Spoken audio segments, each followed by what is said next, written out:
Hello, welcome back to my channel Learn with Suvidha. So, हम Indian sociology की story समझने की कोशिश कर रहे थे. So Indian sociology as a separate body of discipline, how it developed, why it arose, आखिर इसकी ज़रूरत क्या पड़ी भाई. सो इसकी स्टोरी कहीं ना कहीं हमारे कॉलोनियल पास्ट में है. यस, कॉलोनियलिस्ट को इंडियन सोसाइटी पढ़ने की ज़रूरत पड़ी to make the better policies and everything. But जब वो इसको पढ़ रहे थे तो कहीं ना कहीं इसमें कॉन्टेक्चुअलिटी मिसिंग थी. They are missing on the contextual social reality. तो हमने वो चीज़ें समझी कि व्हाट इज़ कॉन्टेक्चुअलाइजेशन. उस पर BN सील्स एंड RK मुखर्जी, हमने थिंकर्स को समझा कि उनका क्या कहना था. उसके बाद हमने इंडोलॉजिकल पर्सपेक्टिव के बारे में बात करी थी कि हम इंडोलॉजिकल पर्सपेक्टिव को समझेंगे आखिर ये होता क्या है. ठीक है. So Indology is basically a branch. Indology is basically a branch dealing with the interpretation of the ancient text. Yes. To study the ritual, custom, tradition, the society, the social reality. तो इन सारी चीज़ों को समझने के लिए जब हम ancient text को पढ़ते हैं उसी को हम क्या बोलते हैं, इंडोलॉजिकल पर्सपेक्टिव और द इंडोलॉजी. सो तो our father of Indian sociology, G.S. Ghurye, he majorly emphasized on the indology or the indological perspective to understand the Indian society. So तो इंडोलॉजी का अगर हम थोड़ा सा बैक जाके देखें तो ये आया कैसा था. बेसिकली जो सर विलियम जोन्स थे उन्होंने Asiatic Society of Bengal start किया था. वहीं पे उन्होंने 2 डिसिप्लिन इंट्रोड्यूस करी थी, इंडोलॉजी एंड संस्कृत.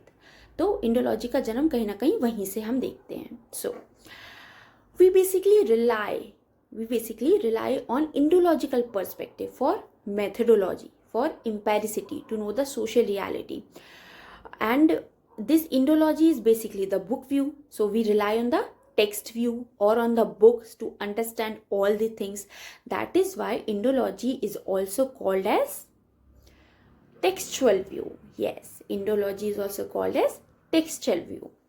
फिर अगर हम इसी टेक्सचुअल व्यू को और आगे समझने की कोशिश करें, हम ओरिएंटलिस्ट व्यू पर जाएं, तो वहाँ पे क्या होता है, कहीं ना कहीं ओरिएंटलिस्ट भी ये मानते थे कि यस, हम किताबों को पढ़ के इंडियन सोसाइटी को समझ सकते हैं. उन्होंने भी किताबें पढ़ी बट उनका वर्ल्ड व्यू डिफरेंट था. Orientalist had a very different world view. That's why their interpretation of the books और the ancient text was very different. They thought or they think India as a spaceless society. यहाँ पे कोई change नहीं होता है, बहुत static society है. इस तरीके से उन्होंने इंडिया को देखा था. और इंडोलॉजिकल पर्सपेक्टिव में इंडिया को कैसे देखा जाता है कि बहुत ही सिंपैथेटिक देखा जाता है, रीजनल वेरिएशन देखा जाता है कि पहले क्या था और अभी क्या है. जबकि जो ओरिएंटलिस्ट है वो कभी भी रीजनल वेरिएशन को देख के नहीं चलते हैं. They took a monolithic view of the society. तो यही सबसे बड़ी लिमिटेशन थी ओरिएंटलिस्ट व्यू की इंडियन सोसाइटी को पढ़ने की थ्रू दी टेक्स्ट. क्या था कि वो टेक्सटल व्यू तो पढ़ रहे थे पर उनका वर्ल्ड व्यू डिफरेंट होने के कारण वो इंडिया को बहुत ही मोनोलिथिक और स्टैटिक सोसाइटी देख रहे थे. तो ये सबसे बड़ा उनका लिमिटेशन हो जा रहा था. इसी बात को योगेंद्र सिंह ने भी बोला था कि ओरिएंटलिस्ट के लिए कहीं ना कहीं जब फील्ड व्यू करना पॉसिबल नहीं हो पा रहा था तो टेक्स्ट व्यू ने उनकी काफ़ी हेल्प करी थी इंडियन सोसाइटी को समझने के लिए. तो अभी तक हमें ये समझ में आया कि इंडोलॉजिकल पर्सपेक्टिव और the Indology relied on the ancient text and Orientalists also relied on the ancient text to understand the Indian society. So since they both relied on the ancient text to understand the Indian society, that is why the both view is called the textual view, textual interpretation or the textual view of the Indian text. तो यही हमारा basic question भी आता है. if there is a question to write on the textual view or the textual perspective to understand the Indian society, तो हमें ये दोनों views लिखने होते हैं, Indological perspective and the Orientalist perspective both. सो अभी तक हमने क्या देखा कि इंडोलॉजी इंडिया को समझता है, रीजनल वेरिएशन लेता है और समझता है कि कैसे कैसे चेंज आया, पहले कस्टम कैसे थे, अभी कस्टम कैसे हैं, सारे चेंज को रिकॉग्नाइज करता है, इंडिया को बहुत ही सिंपैथेटिक व्यू से देखता है और बहुत ही स्पिरिचुअल नेचर लेता है इंडियन सोसाइटी का.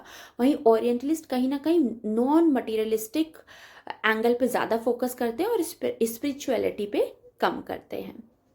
तो ये तो हमारा हो गया कि ओरिएंटलिस्ट की लिमिटेशन क्या थी। इंडोलॉजिकल पर्सपेक्टिव की भी एक लिमिटेशन ये है कि जो इंडोलॉजिकल पर्सपेक्टिव में जो हम एंशियंट टेक्स्ट पढ़ते थे they were written by the Hindu, majorly Brahmins, और as we know that overall the Hindu society में भी ब्राह्मण सिर्फ 15% थे।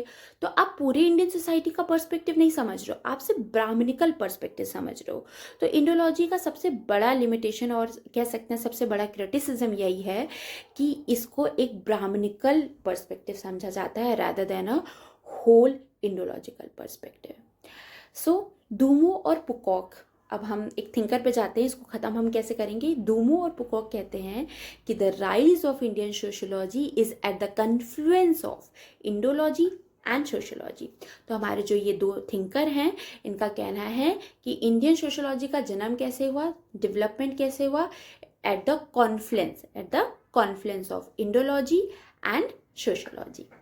सो हम अभी तक हमने समझ लिया कि हमारे इंडियन सोशियोलॉजी का जन्म कैसे हुआ, इसकी कैसे शुरुआत हुई, इसकी हिस्ट्री क्या रही, फिर ये कैसे कैसे चला। एंड या वन मोर थिंग, हम इंडोलॉजी को कल्चरोलॉजिकल अप्रोच भी कहते हैं। Sorry I forgot to tell you, हम इंडोलॉजिकल पर्सपेक्टिव को कल्चरोलॉजिकल पर्सपेक्टिव भी कहते हैं। ओके, सो अभी तक हमने सोशियोलॉजी की पूरी डेवलपमेंट को समझा। In the next video we will learn about the G.S. Ghurye, the father of Indian sociology and our first thinker of Indian sociology. Thank you so much, and if you like my video, please press the subscribe button and do comment. Thank you.